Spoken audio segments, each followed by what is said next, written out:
తాను మోసి కని పెంచినటువంటి బిడ్డ మీద తల్లికి ఎంతో ప్రేమ ఉంటుంది.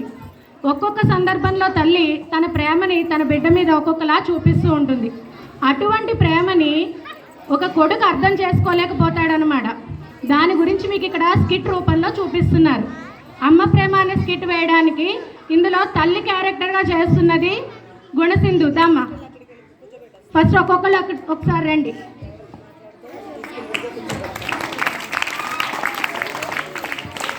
మరి గుణసింధు తల్లి అయితే ప్రతి తల్లికి ఒక కొడుకు ఉంటాడు కదా, ఆ కొడుకు 9th క్లాస్ అభిలాష్.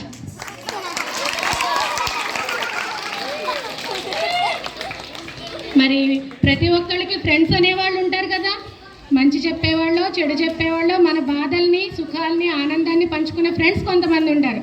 ఆ ఫ్రెండ్స్ ఎవరు అంటే 7th క్లాస్ నుంచి కార్తీక్, వాసు, సుజిత్, జగదీష్. రండి.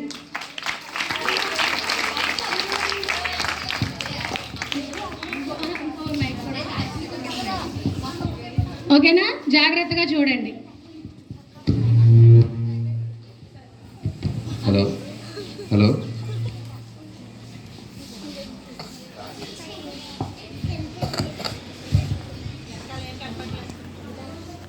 అరే నాన్న, నీ పుస్తకం ఏదో వెతుకుతున్నట్టున్నా, ఆ పుస్తకం ఇదేనా చూడు. అవును, నా పుస్తకం దాచిపెట్టి తిరిగి నాకే ఇస్తున్నావా? అదేంటి నాన్న, డాబా పైన దొరికితే తెచ్చి ఇచ్చాను, ఇదేనేమోనని. ఇచ్చావులే, వెళ్ళెక్కడి నుంచి. కన్నా ఏమిటి? ఇదేదో బాక్స్ నీ దగ్గరుండి మీ ఫ్రెండ్స్ దగ్గర లేదంటే చూసి కొన్నాను. ఇదిగో ఇదేనా? అబ్బా, పక్క గవర్నమెంట్ బాక్స్. నువ్వు వెళ్ళి ఎక్కడి నుంచి. నీ స్కూల్కి వెళ్ళేటప్పుడు నాకు ఎదురవద్దని చెప్పాను కదా, 1 గంట రాసేస్తాను. ఏంటో నా కొడుకు నా ప్రేమను ఎప్పుడు అర్థం చేసుకుంటాడో ఏంటో.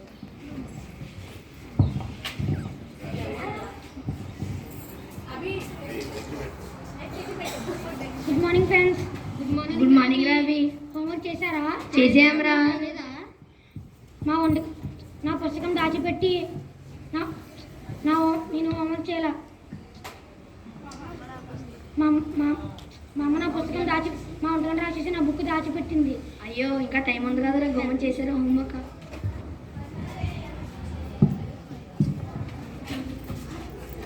ఒంటికన్ను రాక్షసి అంటే ఎవర్రా? ఒరే, వాళ్ళ అమ్మరా బాబు. వాళ్ళ అమ్మకి ఒక కన్ను కనిపిస్తుంది, ఒక కన్ను కనిపించదు. అందుకే వాళ్ళ అమ్మని ఒంటికన్ను రాక్షసి అని అంటారు. అవునా? అలాగా? కానీ నాకు తెలియదురా. ఏమోరా, అవన్నీ మాకు తెలియదు. పదండి వెళ్దాం. వెళ్ళారా? మాట్లాడుకున్నారా? ఏమీ లేదా?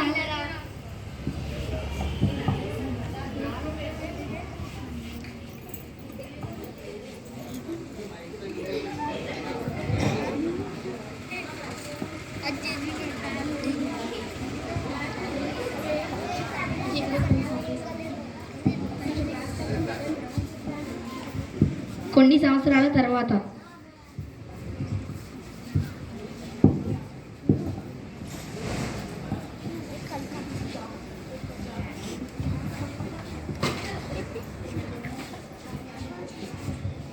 నాకు హైదరాబాద్లో ఉద్యోగం వచ్చింది. నేను నీ ముఖం రోజు చూడక్కర్లేదు. వెళ్తున్నా. ఏంటో నా కొడుకు ఇలా మారిపోయాడు, ఎప్పుడు అర్థం చేసుకుంటాడో ఏంటో.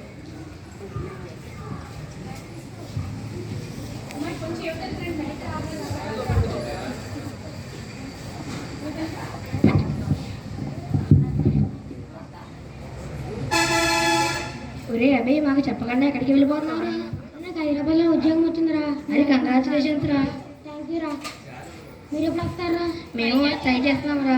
నేనే అపాయింట్మెంట్ ఇచ్చాం, చూద్దాం రా. త్వరలో వచ్చాను. సరేరా.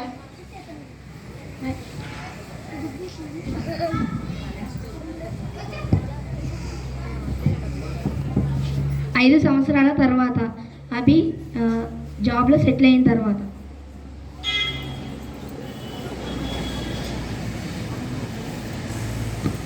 హలో అభి, మన ఊర్లో జాతర జరుగుతుందిరా, వస్తున్నావా? వస్తాను రా. ట్రైన్ టికెట్ బుక్ చేయమంటావా? బుక్ చేసే. సరేరా, గమ్మున రా, బట్టలు సర్దుకొని. సరే. నేను ట్రైన్ టికెట్లు ఫోన్లో బుక్ చేసేస్తున్నా. సరే. సరేరా.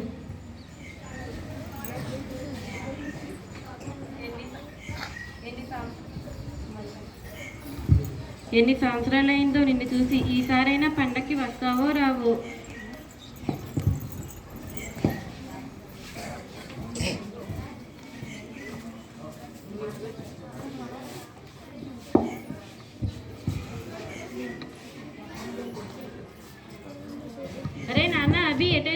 చేస్తున్నావురా?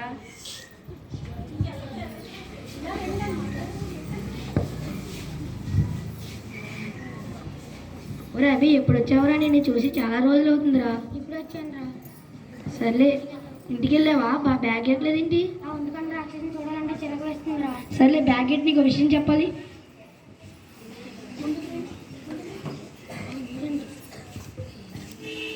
అరే నువ్వు ఎప్పుడైనా ఆలోచించావా మీ అమ్మని ఒంటిగంట రాక్షసి అని ఎందుకంటారో? లేదురా, నీకు తెలుసా? నాకు తెలుసురా, నువ్వు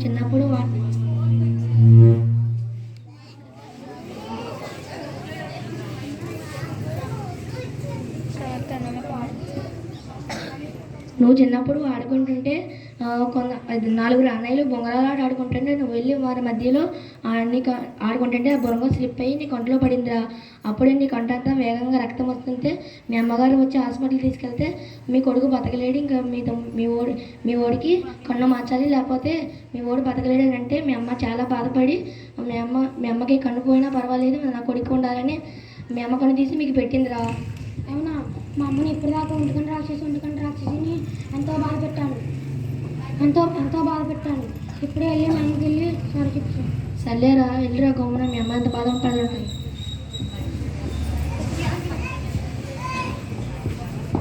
అమ్మని క్షమించమ్మా. నాకు ఒక విషయం చేసిందమ్మా. నువ్వు చిన్నప్పుడు నాకు ఒక కన్ను ఇచ్చావంట కదమ్మా, అది నీ జీవితంలో ఎంత భవిష్యత్తు. నేను ఒంటిగంట రాసేసి చాలా హింస పెట్టానమ్మా. నువ్వు నీ జీవితంలో చాలా కష్టాలు పడి నన్ను చాలా పైకి లేపావమ్మా. సారీ అమ్మా. నువ్వు ఎన్ని అన్నా పర్వాలేదురా, నాకు ఒక కన్ను లేకపోయినా పర్వాలేదు. నువ్వు నా బంగారానివి, నువ్వు 2 కళ్ళతో లోకాన్ని చూస్తున్నావు, అదే చాలు. నీ గురించి నా ప్రాణానైనా అర్పిస్తాను. సారీ అమ్మా.